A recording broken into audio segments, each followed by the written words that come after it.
죠. 자, 오늘 하나님 말씀은 이제 요한복음 18장 되겠습니다. 18장 조금 깁니다. 베드로가 예수님을 부인하는 장면인데 그 다른 부분들도 이렇게 왜 어떨 때 부인했는가 그런 부분이 있기 때문에 조금 긴데 같이 읽도록 하겠습니다. 요한복음 18장 12절에서 27절까지입니다. 조금 깁니다.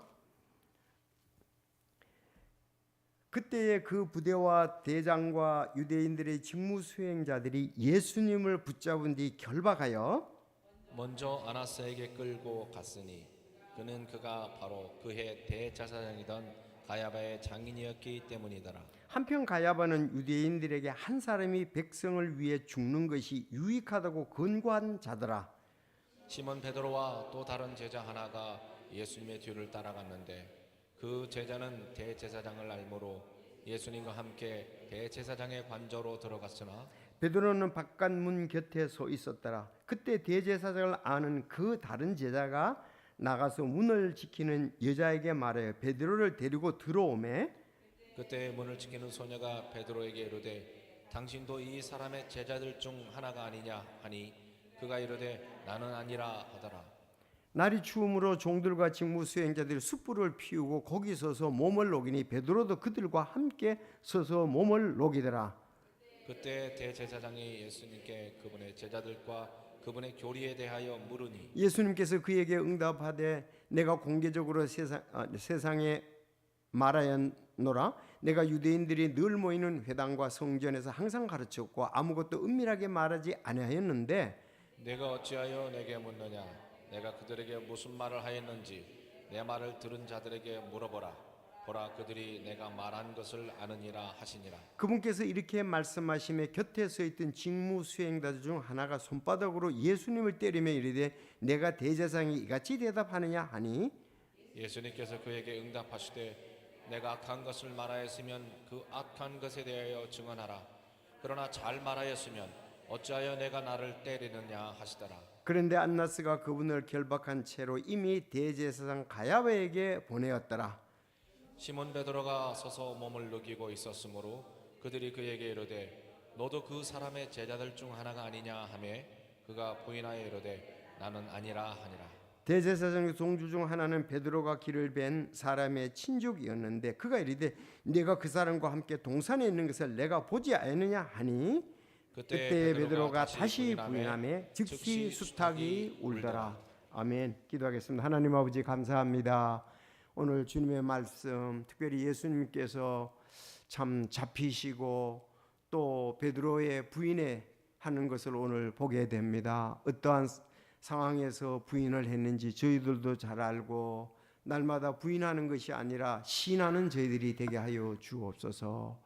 저희들도 참 맘 밖으로 우리에게 어려움이 있을 때 이 부인하는 경우들이 또 부인에 처하는 곳에 있게 되는데 주님 인도해 주시고 담대한 믿음을 허락해 주셔서 세상에 굴하지 않고 우리 주님을 나타내는데 귀하게 쓰이는 우리 모든 성도들 다 되게 하여 주옵소서. 진리를 주시고 진리 안에 굳게 서는 저희들이 되게 하여 주옵소서. 예수님의 이름으로 기도드리옵나이다. 아멘. 제가 오늘 그 자료를 찾다 못 찾았는데 아마 이런 내용 같아요. 그 허티스라는 분이 이분이 그 아주 소명을 받고 난 다음에 목회를 또 잘하셨고 주의 검 편집장이었었어요. 아마 내가 그 사람 책에서 본 것 같은데 지금 이렇게 당장 책이 많으니까 찾을 수가 없어서 그런데 그분이 전에는 우편 배달이었습니다. 우편 배달이었어요. 그 우편 배달이었는데 그 사람이 그 우편 배달을 하면서 한쪽의 공원에서 그 기도를 하면서 식사하는 모습을 통해 한 사람이 예수님을 믿게 됐다는 거죠. 그러니까 그 부인이 이제 그렇게 간증을 한 거예요. 자기 집에 전도지도 갖다 주고 사람들이 예수님 믿으라 그러고 교회 나오라 그러고 그렇게 여러 차례를 했었다 이거예요. 그런데 그거에 대해서는 자기 마음이 안 움직여졌다. 그런데 자기 그 집에 우편물을 배달하는 그분이 점심때가 되면은 늘 일정한 장소에서 식사할 때 그분이 간절히 주님 앞에 기도하더라. 그리고 음식을 먹더라는 거죠. 그래서 이제 그 성령께서도 역사하신 부분이겠죠. 그분의 마음에 야, 저분이 참 우편 배달을 하면서 저렇게 음식을 먹으면서 감사하면서 편안한 마음으로 음식 먹는 것이 얼마나 행복할까? 그리고 얼마나 아름다운가? 이게 감동이 되어서 그분한테 얘기를 하는 거예요. 교회 다니시냐고. 그 다닌다 그러니까 어느 교회 다니시냐고. 그래서 그도 교회를 나가게 됐다 하는 것입니다. 자, 우리가 신앙생활을 처음 할 때 특히 음식 먹을 때 기도하는 것이 부담스러울 때가 있잖아요. 예. 우리는 직간접적으로 참 신앙을 밖으로 표현하면서 살아갑니다. 얼마만 지나지 않아서 그 사람이 교회 다니는 안 되는 거는 대부분 알게 되어 있습니다. 식사 때 가보면 알잖아요. 대부분의 기독교인 신앙하는 사람은 기도를 하잖아요. 식사에 대해서 하잖아요. 근데 교회를 다니면서도 사람들을 의식해가지고 이제 식사를 안 하는 경우가 있거든요. 여러분은 어떤가요? 여러분들은 뭐 어느 때든지 항상 식사 때는 기도하십니까? 누구 앞에서 음식을 먹든지 간에 다 그런 건 또 아닐 것 같아요. 우리 특히 이제 군인들이 군대 가서 자기 위에 상관들이 신앙을 안 하는데 그 앞에서 자기 혼자 식사하는데 혼자 기도한다 그러면은 야, 뭐 하냐고 그 밥그릇을 막 뺏어가기도 하고 막 이렇게 조롱도 하거든요. 요즘은 이제 뭐 꼭 그런 건 아니지만은 그런 때 있어요. 뭐 그랬잖아요. 내가 기도하고 나니까 내 밥그릇 없어졌더라. 장난치느라고 이제 그런 경우도 있다 이 말이에요. 그런데 혹시 이제 처음 신앙생활 때 좀 그런 면이 있어요. 다른 사람이 내가 교회 다닌지를 모르는데 내가 이제부터 교회 다닌다 이래서 기도를 간절히 한다. 그래서 좀 쉬운 면이 아닐 수도 있을 것입니다. 그러나 우리가 참 이 기도를 하는 것은 공개적으로 뭐 다른 그 종교에서는 음식에 대해서 감사기도 안 하니까요. 근데 교회에 다니는 사람들은 대부분 하잖아요. 그러면 뭐 식당에 가면 저 사람 교회 다니는 사람 대부분 할 수가 있습니다. 제가 지난번에 그 목회자 친교회를 재능 수련회에서 했는데 이렇게 전부 다 우리 목사님들 조력자들은 명찰을 달고 있었단 말이에요. 근데 이렇게 보니까 그 몇 사람들이 이제 경찰들이 거기에 이제 그 세미나가 있어가지고 오셨더라고. 근데 몇 분 가운데 기도를 이렇게 하시더라고. 그래서 교회 다니는가 보다. 그래서 이제 제가 이제 대화를 했죠.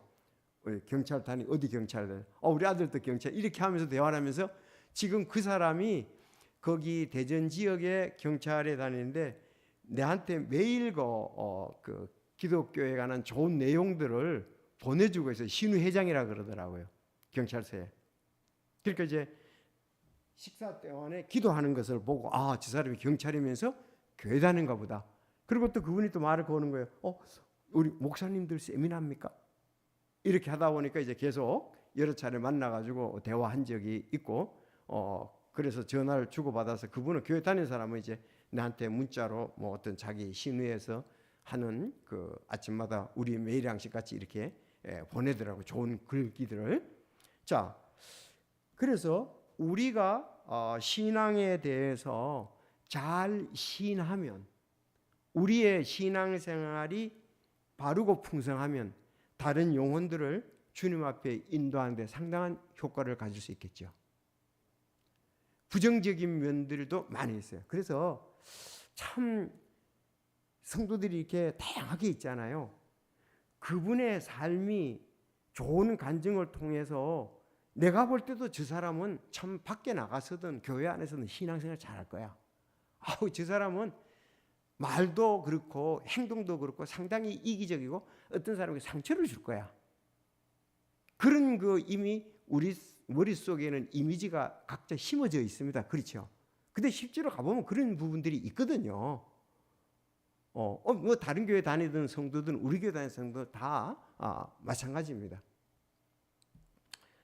그래서 우리의 그 어떤 단체에서, 직장에서, 교회에서, 사회에서 하는 그런 부분들이 좋은 간증이 된다는 거죠.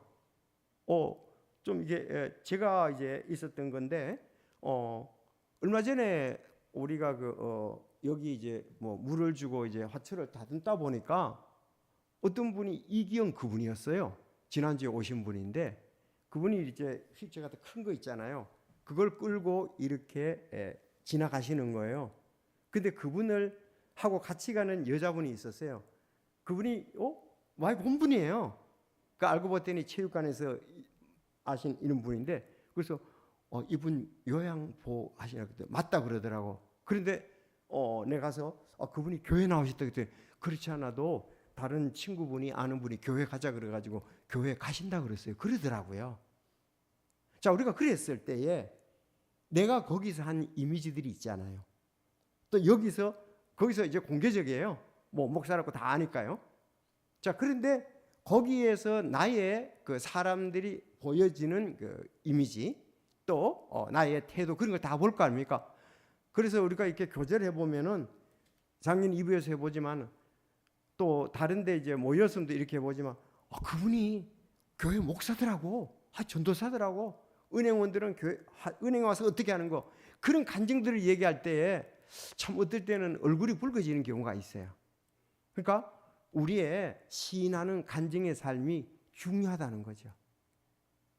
직장에서든지 또 사회 어떤 모임 단체에서든지 친구들 사이에서 그 사람에 대해서 말도 하지 말라고 아주 이기적이고 욕심쟁이고 이런 그렇게 된다 그러면 사람들 교회 안 다니겠죠. 여러분들은 어떻게 평가를 받습니까? 친척들에게, 가족들에게, 또 친구들에게, 아니 교회에서, 직장에서. 여러분 사실 성경에서 볼 때 시인한다는 것이 예수님을 시인한 거겠지만은 생활 자체에서도 굉장히 중요하잖아요. 그래서 직간접적으로 쉽게 말하면 우리는 예수님을 시인하고 살든 부인하고 살든 둘 중에 하나입니다. 그렇지 않습니까? 그래서 오늘 예수님께서 이제 마태복음 10장에 보면은 마태복음 10장은 아주 유명한 장이죠. 예수님께서 12 제자를 갖다 부르시는 장면 그리고 파송하는 장면입니다. 마태복음 10장 우리가 전에 말씀을 보았습니다. 그때 예수님께서 10장에 뭐라고 말씀하셨냐면 그런즉 누구든지 사람들 앞에서 나를 시인하면 나도 하늘에 계신 내 아버지 앞에서 그를 시인할 것이요 누구든지 사람 앞에서 나를 부인하면 나도 하늘에 계신 내 아버지 앞에서 그를 부인하리라. 자, 부인한다? 어떤 내용이나 사실을 인정하지 않음. 시인한다? 어떤 내용이나 사실이 옳다고 인정함. 이런 말이에요. 그러니까 우리의 직접적으로 복음을 전할 수도 있고 말씀을 전할 수도 있고 그렇지 않으면 생활 가운데도 간접적으로 우리가 주님을 전하고 있는 거예요. 우리는 그래서 주님의 대사라는 말을 하잖아요. 대사. 나라의 대사는 그 나라를 대표하는 거예요. 그런 것처럼 우리는 하나님의 대사다. 땅 끝까지를 증인의 대사다 이 말입니다. 그래서 오늘 여기에 이제 베드로가 부인하는 장면을 보게 됩니다. 여기 이제 본문을 제가 이렇게 쭉 읽으면서 해보니까 한 4가지 정도로 나옵니다. 베드로가 왜 부인하게 되었는지 그 배경을 한번 보면서 혹시나 우리도 직간접적으로 주님을 부인하거나 시인하고 그러지 않는지 한번 볼 필요가 있습니다. 첫째, 예수님을 가야바의 장인인 안나스에게 끌고 갔습니다.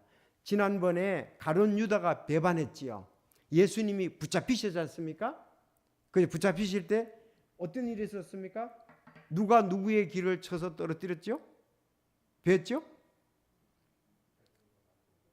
베드로가 대제사장의 종 말고의 길을 떨어뜨렸는데 뵀는데 예수님이 붙여줘. 그래서 떨어뜨려 뵀다고 나와요. 성경 어쨌든 간에 뵀는데 예수님이 붙여줘서 완전히 다 낫게 됐지 않습니까? 그렇죠. 그때 이제 예수님이 붙잡혔습니다. 자, 붙잡히고 난 다음에 어떻게 했느냐?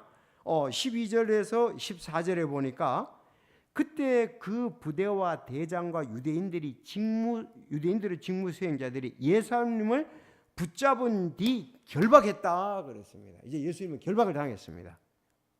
자, 결박을 해서 결박한 예수님을 처음에 간 곳이 어디냐? 가야바의 장인 안나스에게 끌고 갔습니다. 따라하십시다. 안나스. 근데 이거는 요한복음밖에 안 나와요. 요한복음에 나오는데 먼저 안나스에게로 끌고 갔으니 이는 그 해의 대제사장인 가야바의 장인이었기 때문이라. 한편 가야바는 유대인들에게 한 사람이 백성을 위해 죽는 것이 유익하다고 권고하던 자더라. 이렇게 나옵니다. 자, 안나스에 대해서 이렇게 먼저 나오는 걸 보십니다. 안나스는 가야바, 대제사장 가야바의 장인이었다. 근데 거기서 특별하게 한 것은 없습니다. 내용상에 볼 때. 그녀가 장인에게 끌고 갔다가 다시 대제사장 가야바의 관제로 가서 거기서 재판을 받게 되는 거예요. 그래서 안나스에 끌고 갔다는 말 요한복음인데 거기 가서 뭐 재판을 받거나 한 것은 없었습니다. 근데 여기에서 이제 24절을 14절 옆에다가 24절을 써놓으세요. 왜냐하면은 대제사장 가야바에게 갔다는 말이 여기 줄거리상에서는 안 나오는데 24절에 그 내용이 나오기 때문에 그렇습니다. 24절에 보니까 그런데 안나스가 그분을 결박한 채로 이미 대제사장 가야바에게로 보내었더라 그랬거든요. 보냈다는 말이 안 나오면서 앞에는 사건이 전개되기 때문에 여기 24절에 다시 이 말이 나온 거예요.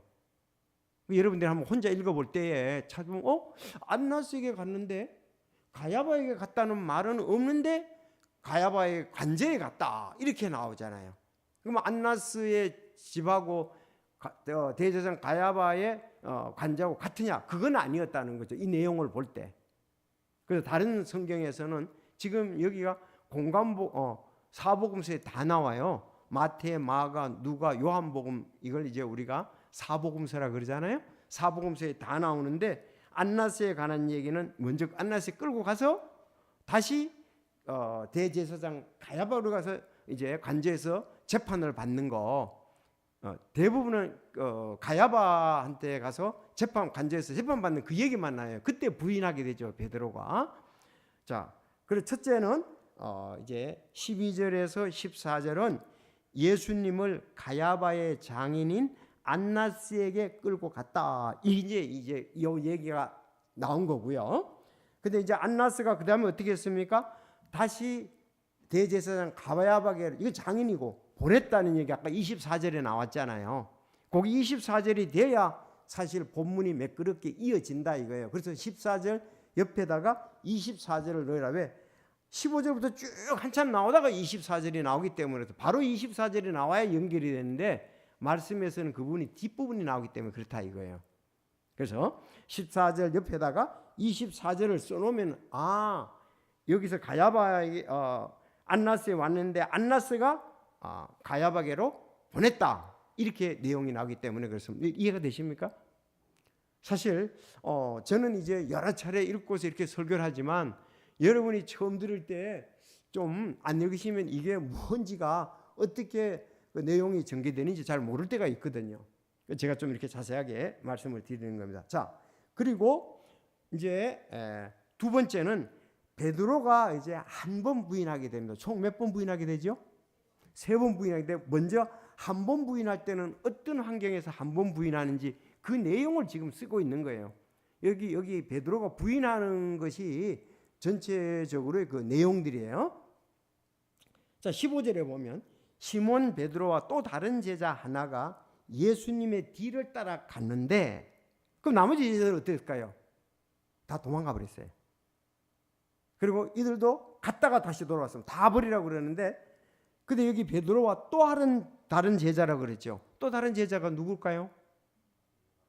예, 사도 요한입니다. 그렇죠?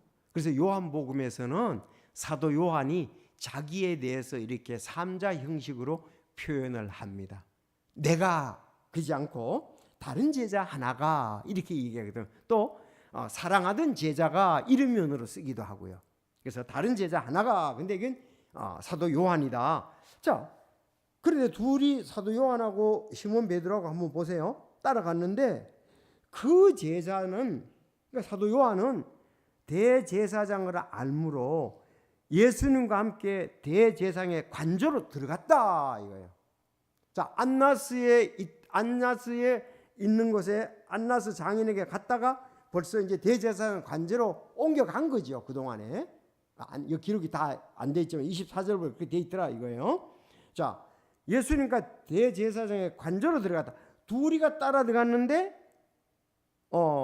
요한은 관저로 예수님 따라 들어갔고, 그러면 베드로는 어떻게 했느냐? 16절에 보니까 베드로는 바깥 문 곁에 서 있더라. 바깥 문 안에 못 들어갔다는 거예요. 관저 안으로 못 들어갔다는 거예요. 바깥 문 곁에 서 있더라. 그때 대제사장을 아는 그 다른 제자가 나가서 문을 지키는 여자에게 말하여 베드로를 데리고 들어오매 그랬어요. 이 안나스의 관저를 지키는 여자가 하나 있었다. 이게 소녀라고 이렇게 다른 데 나옵니다. 근데 그애한테 얘기해가지고 베드로를 데리고 들어갔다 이 말입니다. 관저로 상황에. 자, 들어오매 그때에 문을 지키던 소녀가 베드로에게 이르되 당신도 이 사람의 제자들 중에 하나가 아니냐? 그렇게 얘기한 거예요. 그 하녀가 말이죠. 그런데 제자들 중 하나가 아니냐 이런데 다른 데 보면은 그 갈릴리 사람이 아니냐, 또 나사렛 사람이 아니냐 이렇게 나와요. 거기서는 뭐 대부분 제자들이 갈릴리 나사렛 이쪽 사람이니까요. 그렇게 얘기를 하고 있습니다. 그래서 그 문지키되는 하녀에게 걸린 거예요. 베드로가 당신 그 제자 중 하나냐 그랬더니 그가 이르되 줄지십시오. 나는 아니라. 한번 부인했습니다. 나는 아니라 하더라. 자, 이렇게 해서 그 요한하고 대제사장 관저로 들어갈 때에 그 관저를 지키는 소녀가 너 저 예수와 제자다 이렇게 했을 때 난 아니라고 이제 부인한 것이 첫 번째입니다. 이해가 되시죠? 자, 그러면 또 어떻게 전개되는가 봅시다. 날이 추우므로 종들과 직무 수행자들이 숯불을 피우고 거기 서서 몸을 녹이니 베드로도 그들과 함께 서서 몸을 녹이더라. 그렇게 되어 있습니다. 자, 종들과 직무 수행자들과 함께 있었습니다.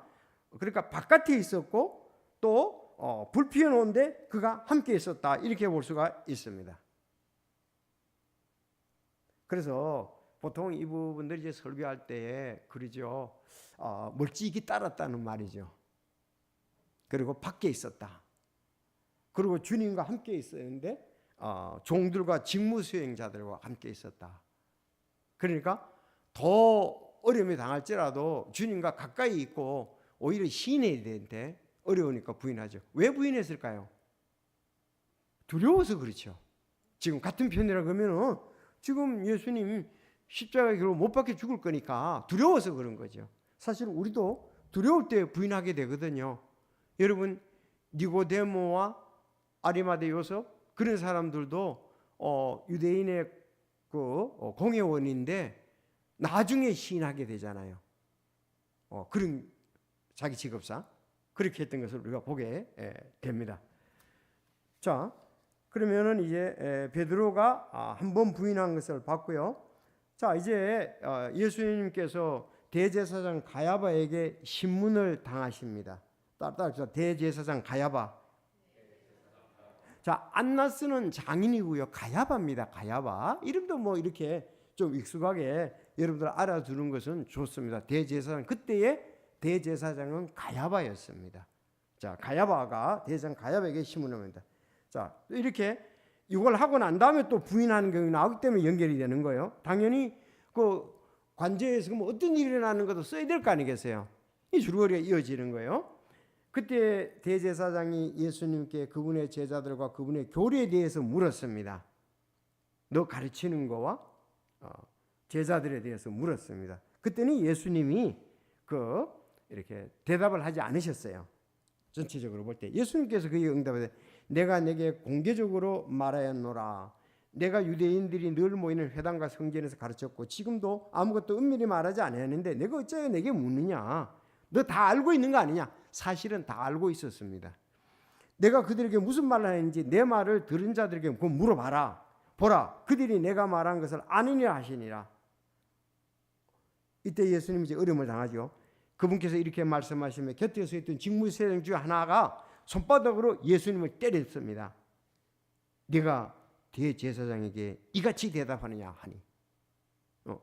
물으면은 반복되더라도 알고 있더라도 다시 얘기할 것이지 그렇게 대답하느냐고 때렸습니다.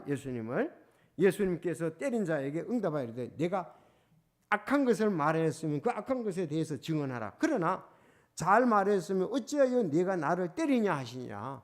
너도 알다시피 내가 잘못된 말을 한 것이 있느냐. 난 옳은 말을 했지 않느냐. 그런데 왜 때리느냐. 이렇게 이제 나오는 거죠.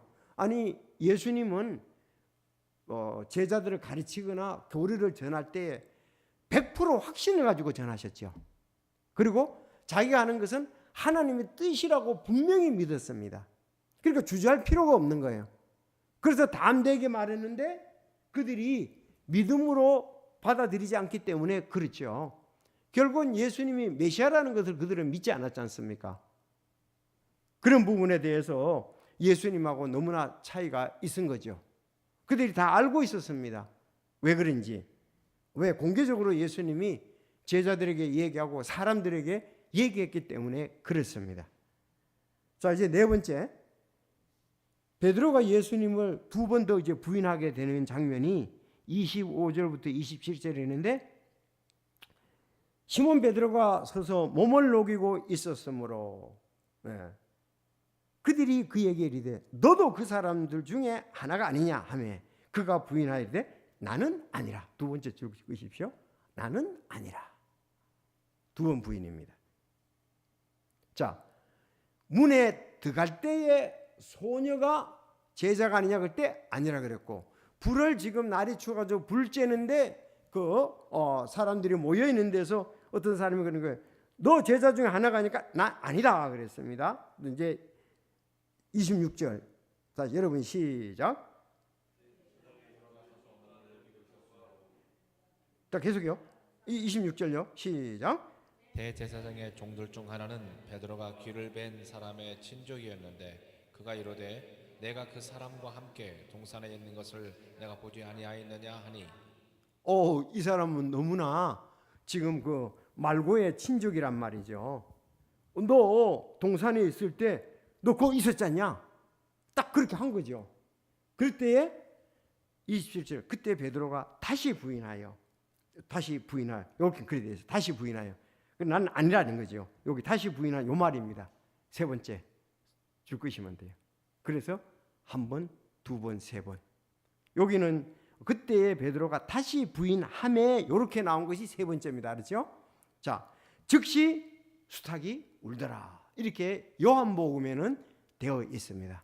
자, 근데 요한이 대체적으로 쓸 때에 베드로가 부인하는 것을 갖다가서 좀 이렇게 강하게 그렇게 쓴 것이 아니고 좀 뭐 사랑의 사도라서 그런지 모르지만은 점잖게 좀 표현을 했어요. 전부 다. 그러나 세리 마태복음에서는 상당히 강하게 부인한 것을 기록한 것을 우리가 볼 수가 있습니다. 여기선 나는 아니라, 여기서 나는 아니라, 다시 부인해서 아니라 이렇게 이제 나오잖아요. 그래서 예수님이 이제 두 번 더 부인해서 자 그러면 이제 세 번 부인하는 거 성경을 우리가 일단 잘 아는 게 필요하잖아요. 어떤 상황에서 한 번 부인했다고요? 소녀가 너 제자가 아니냐 그럴 때 아니라. 두 번째는 어디에서? 여기 불을 쬐을 때에 사람들이 너 제자냐 아니냐 불 거기 있으니까 너 제자 아니냐 그때 아니라 그랬고 세 번째는 말고의 친척이 너 겟세마네 동산 너 말고의 기 벤 사람 아니냐 그랬더니 아니라 이렇게 이제 세 번에 여러분 이런 것도 잘 알아두는 게 필요하잖아요. 여러분 잘 이렇게 뭐든지 알아두면 확신이 있고 또 다른 사람에게 말할 수가 있습니다. 자, 그럼 이렇게 세 번 부인한 게 나오는데 마태복음에서는 상당히 강하게 자세하게 좀 나오는 장면이 있습니다. 마태복음 이제 이제 26장 30절에 보면은 자 우선 조금 배경적으로 26장 30절에 보면 주의 만찬을 했죠. 주의 만찬이 하고 난 다음에 예수님께서 제자들의 발을 씻겨 주셨잖아요. 그렇죠? 주의 만찬이 다 끝나고 난 다음에 어떻습니까? 그들이 찬송 하나를 부른 뒤 올리브산으로 갔습니다. 겟세마네 동산 올리브산인데 그 이제 겟세마네 동산 간 거죠. 자, 그때 예수님께서 그들에게 이르시되 이 밤에 너희가 다 나로 인하여 십족하리라. 기록된 바 내가 목자를 치리니 양떼의 양들이 널리 흩어지리라 하였느니라. 그래서 너희가 나로 인하여 다 십족한다. 그렇게 되어 있습니다. 자, 그러나 내가 다시 일어난 뒤에 너희보다 먼저 갈릴리로 가리라 하시니 베드로가 그분께 이르되 모든 사람이 주를 인하여 십족할지라도 나는 결코 십족하지 아니하라 하며 예수님께서 그에게 이르시되 진실로 내가 내게 이 밤에 수탉이 울기 전에 내가 3번 나를 부인하라 그랬습니다. 베드로가 그분께 이르되 내가 죽을지언정 주를 부인하지 않는다. 그렇게 얘기를 하고 있습니다. 자, 그리고 누가복음에도 보면은 이제 사단이 밀가부듯이 너를 까분다 그렇게 얘기하고 너가 시험이 들지 않도록 기도하라 그랬어요. 그때 베드로가 나는 감옥 중대까지 가도 갈지라도 부인하지 않겠다. 그런데 누가복음에서도 3번 부인한다 그렇게 얘기를 하고 있습니다. 자, 그래서 조금 이제 3번 예수님께서 부인하는 것에 대해서도 부인할 것이라는 것에 대해서도 3번 얘기를 했었거든요. 근데 베드로가 나는 부인하지 않겠다, 부인하지 않겠다도 3번 얘기하고요. 또 그들이 기도할 때도 겟세마네 기도할 때도 예수님이 이제 기도하는 걸 보고 저쪽에 가 계시다가 또 너도 자고 있느냐? 내가 깨어 기도하라 그러는데 예수님 또 가서 기도하시잖아요. 3번 이렇게 하셨는데 결국 그들이 기도하지 아니했습니다. 오늘 베드로가 결국은 3번을 부인하게 되고요. 나중에 보면은 요한복음 21장에 보면 그리스도에 대한 내가 주를 사랑하나이다. 내가 주를 사랑하나이다. 3번 또 고백을 하게 되죠. 그러면서 쓰이게 되는 것을 보게 됩니다. 그러니까 3번 그런 말씀을 통해서 우리가 확신을 이렇게 가지게 되는데요. 자, 좀 마태복음에서 부인하는 것 좀 우리가 자세히 한번 볼게요. 마태복음 26장 보겠습니다.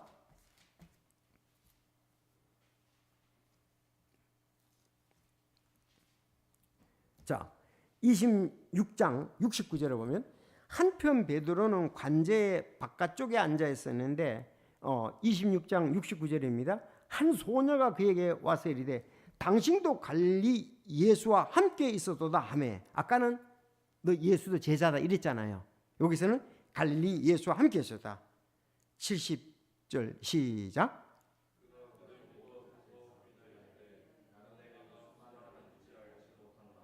네, 요 여자 소녀 그렇게 했을 때 모두 앞에서 알았죠?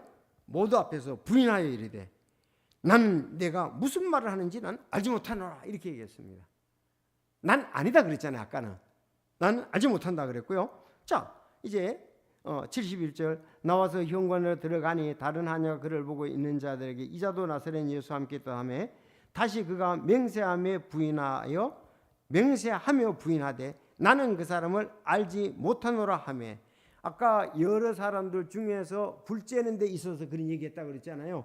여기서도 바로 그 불째는 데에 있었던 사람이 하녀 그렇게 얘기해 다른 하녀니까 이자도 나사렛 예수와 함께 있었다니까 이번에는 네가 무슨 말 하는지 난 몰라. 근데 72절에는 다시 베드로가 맹세하며 부인하되 그랬어요.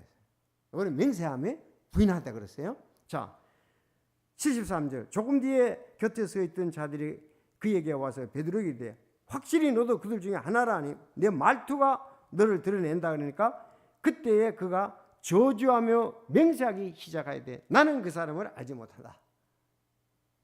그래서 마태복음이 좀 더 구체적이죠. 거기 있던 사람들 중에 누가가 그랬다는 걸 얘기를 하는 거예요. 뭐 있던 사람들 가운데 불째 있는 사람 중에 누가 이렇게 좀 자세한데 여기 부인하는 거 나는 무슨 말 하는지 난 모르겠어.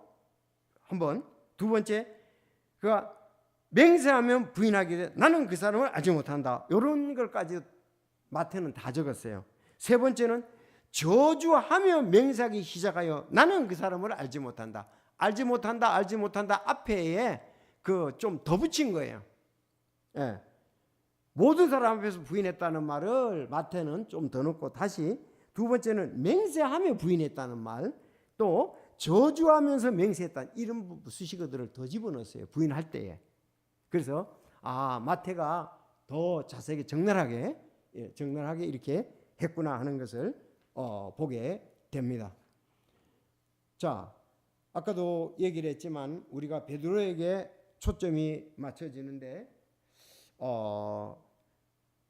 원래 자기가 이제 자기는 부인하지 않겠다고 이제 3번이나 장담을 했어요. 마태복음 26장 33절 아까 읽었고 26장 35절에도 그렇게 했고 요한복음 13장 37절에도 그렇게 얘기를 했습니다. 자, 그렇게 부인하지 않겠다 그렇게 놓고 지금 겟세마네 동산에서 기도할 때에 3번이나 잠에 빠져들었고 오늘 결국 3번을 부인했다. 자, 마태복음, 요한복음 21장 잊어서는 안 되고요.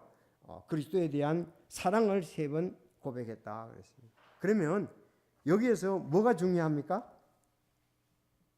우리가 지금 암송하는 게 중요합니다. 암송하는 게 왜 중요하냐? 지금 기도에 대한 암송이거든요.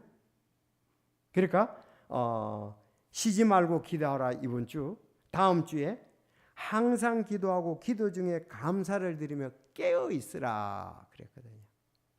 우리가 신앙이 깨어 있지 않으면 부지불식간에 우리도 주님을 순간적으로 부인할 수도 있고 어떨 때는 너무 압력이 강하니까 조금 계획적으로 그럴 수도 있습니다. 그래서 우리 주변의 환경이 모두 예수님을 믿는 사람이거나 그런 환경 가운데 있는 것은 아니죠. 아주 반대하는 사람들도 있습니다. 자, 우리가 그런 부분을 보면서 참 예수님이 시인하라고 얘기를 하는데 내가 시인하는 삶을 우리는 분리하면 시인하지 않거든요. 그런 경우가 있죠. 내 삶을 분리하면 여기도 지금 베드로가 분리하니까 이게 부인하는 거예요. 그래서 우리도 직간접적으로 부인하기도 하고 때로는 열심히 시인하는데 어떤 데서는 침묵하고 있다고요. 3가지예요. 부인하든지 침묵하든지 침묵도 긍정적인 침묵인지 부정적인 침묵인지 그리고 3번째 이제 시인이지요. 간접적으로 시인, 직접적으로 시인. 그래서 어떤 때는 좀 어떻게 그 또 환경적으로 열려져서 그 사람들이 우리가 시인하는 걸 통해서 직접 믿게 되죠. 자, 우리가 이런 것을 보면서 오늘도 내 생활에서 주를 부인하지 않으며 섬긴다. 그것은 굉장히 중요하다고 생각이 됩니다. 허티스 커트슨 맞나요?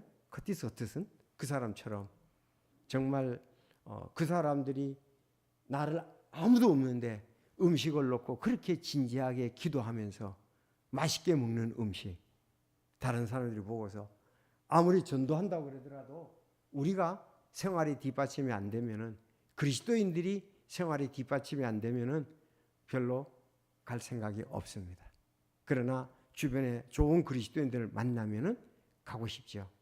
요즘 이제 화요일날 이렇게 보면은 이학재 부형님이 적극적으로 친구들한테 전도하고 교회 가자 그래서 이기영 그분도 오시고 또 이정국 그분도 가자 그래서 오고 그분들은 가도 되고 안 가도 되고 뭐 가는 것에 대해서 반대는 안 하는데 뭐 가기 싫을 때는 안 가고 이런 상태인데 같이 가자고 이렇게 해서 오고 지난번에 이민호 모치님도 같이 그 노인정에 있으신데 근데 교회를 가고 싶은데 어디 가서 승리교회 좋다고 그래서 이제 그때 본인도 안 나오실 텐데도 지금은 이제 계속 나오고 있습니다. 그래서 제가 그분은 알려고 이렇게 노트도 가지고 그러시거든요. 그래서 제가 이제 참 주님을 영접할 때 제가 구령할 때가 가까웠다. 지금 계속 주일 뭐 특별한 애 아니면 주일 예배도 그렇고 화요일도 계속 나오고 계시고 또 교회에 대해서 적극적으로 호응을 하세요. 여러분, 우리도 우리 주위에 참 사람들이 우리를 보고 또 주님을 믿도록 또 우리가 그들을 잘 전도해서 하나님 백성 구령하고 양육을 해야 할 것입니다. 그 간증보다 더 좋은 건 없잖아요. 그래서 어떨 때는 좀 직접적으로 전도를 주고 교회를 한번 오라고도 하고 생활 가운데 잘 드러냈으니까요. 절대로 교회 다니는 사람들이 이타적이어야지 이기적이어서는 안 됩니다. 교회 안에서도 마찬가지예요. 말에 대해서 굉장히 조심을 해야 돼요. 긍정적이고 좋게 말하고 그렇게 해야지 부정적으로 얘기를 하고 또 사람들에 대해서 그리스도 안에서 우리가 서로 사랑하라 그랬잖아요. 그래서 사랑이 아니라 시샘을 하고 말에 있어서 언어에 있어서 그럴 때 교회가 발전하는데 장애 요소가 되거든요. 오히려 발전의 요소가 돼야 되겠죠.